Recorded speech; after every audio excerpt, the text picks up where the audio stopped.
Eto nga yung mga iilan sa masasayang kaganapan ng birthday ng papa ko. Sa sobrang saya nga na kahit akong hindi may birthday ay tuwang-tuwa. Hello everyone! Today is Tuesday at 50th birthday nga ngayon ng papa ko. Plano nga lang kaming family na magluto ng konti para sa birthday ng papa ko. Kaya naman nang may dumating na lechon sa office ay talagang nagulat din ako. Yun pala ay nakaplano na to sa mga auntie ko nga na nasa Japan. Kaya naman pagkakita ko sa mga lechon mga mare, nagsaya na yung mga bulati ko.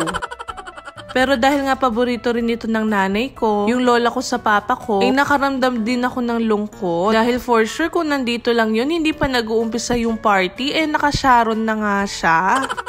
Anyway, dahil nga naka-aircon dito sa office, nag-decide na nga si uncle ko na ihatid yung lechon sa bahay. At eto nga yung reaction ni papa ko pagkakita niya sa lechon. Kunin mo daw sa likod ng kotse. Ano ba yan? Hey, turn out! Ay! Talagang tinuto niya? Akala ko prank! Thank you! Ay! Inaano niya? Ay! Wow! Ano? Mukhang aso lang yan ha. Bakit ay kambing na ano ha? Ay! Naman! Uy! Ay! Thank you po! Maraming salamat! Salamat! Sige. Time check 4:21 PM at nag-early out nga kami. Dumiretso nga ako dito sa Optimistic para bumili ng happy birthday banner at mga iilang lobo. Ito na nga paling kinuha ko dahil kumpleto na siya. Meron na siyang banner, full curtain at mga lobo. 93 pesos lang pala ito kaya naman for the go. Next ko namang kinuha is yung number 5 and 0 na lobo. 54 pesos each nga pala ang mga to at may kasama ring mga iilang lobo. Pagkatapos nga ay dumiretso na ako sa counter para makapagbayad. Pagdating nga ng bahay ay agad ko nang nilobo tong mga to. Nabutas ko pa nga itong number 0 kaya naman nilagyan ko na lang ng tape. Sunod ko nga rin nilobo itong star at heart na balloon na kasama rin dun sa nabili ko. Feeling ko talaga ng oras na to hindi pa nag-uumpisa yung celebration, magkakabeki na ako.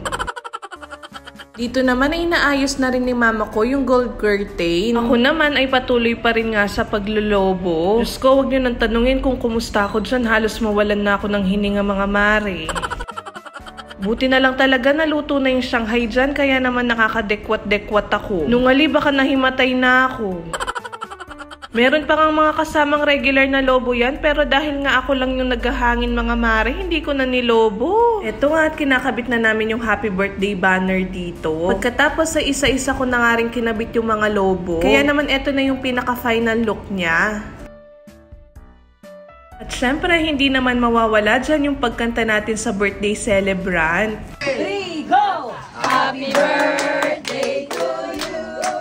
Happy birthday to you! Happy birthday to you! Happy birthday! Happy birthday! Happy birthday to you! Mag-wish! Make a wish come true! Yay! At eto nga, may pahabol pa nga silang surprise. Basahin yung Ano ba yun? mensahe nila. Tila message! Oo, tila message. Sige. Oh my God! Oh, magbilang kaya. 1!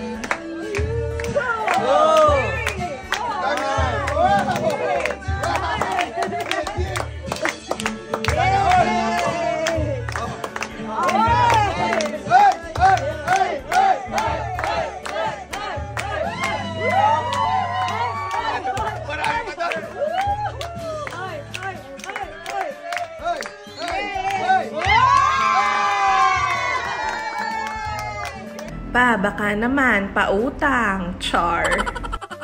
At syempre, pagkatapos nun ay kainan na nga. Bago nga pala ang lahat ay nag-cheers muna itong magkakapatid. Pagkatapos ay chinap-chop na rin ni papa ko itong ang lechon na hinihintay ng lahat. Meron pa nga nahuli dito na kumukurot ng balat.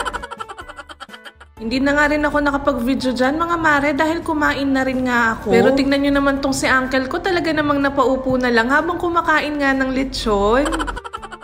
Pagkatapos ng kumain ay pumasok na rin ako sa kwarto para nga patulugin na rin si Aya. Pero napalabas ako nitong oras na to, paano ba naman may naririnig akong ingay? Ita pala gewada ng diskohan ng balemi, nuko.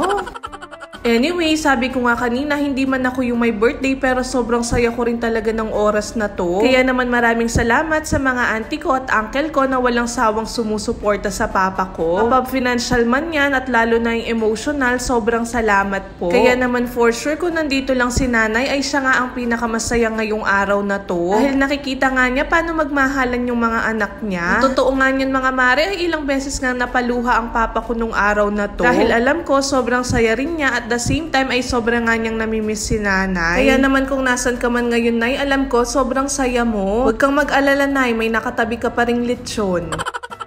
Kaya naman again, happy birthday Papa! We love you and thank you ulit sa mga bumuo ng araw ng Papa ko. God bless you all! Yun lang muna sa ngayon mga mare. Thank you for watching. Bye!